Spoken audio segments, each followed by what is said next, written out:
Well, thank you to Israel. Thank you to Israel. We're going to have to hold Israel with sincere gratitude and with our deepest thanks for not only awakening the world to what you really are, the brutal mentality of your military, of the Knesset, but also of the Western imperialistic machine, because the Palestinians have been enslaved physically for over 76 years now. But what you've illustrated now, through our own research, understanding, and through us now looking objectively and not subjectively at the situations unfolding around the world, is that we also have been held captive in our minds. In our minds.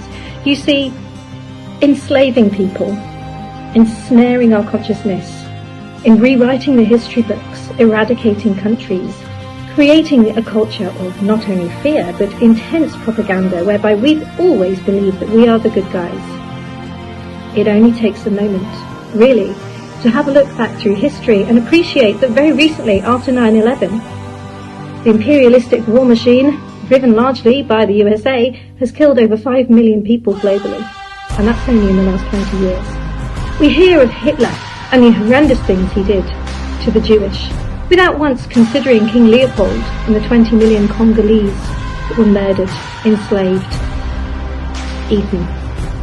We don't look back and connect the dots between what happened to the Aboriginals, the Native American Indians, of which 50 million were slaughtered by the Western imperialistic machine, the indigenous people, the Maori tribes of New Zealand, the tribes in Borneo, Indonesia, Malaysia. In fact, around the whole globe there's been a trail of destruction, death, killing, fear and wrath executed by the Western imperialistic machine.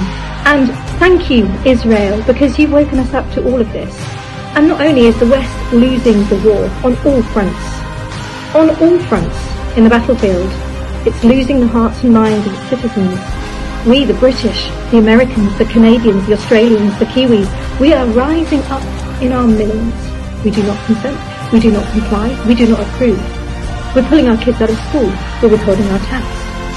We are opening the history books and realising that we, like the Israeli citizens, have been lied to our entire lives. We're learning, actually, that Islam is nothing to fear, that our Muslim community, our brothers and sisters, are the most gentle, the most compassionate and the kindest people in our communities. See, Islam has been propaganda and weaponized and vilified, but we have eyes and we have ears, and we're now using our intellect and our time to discover the truth of the matter.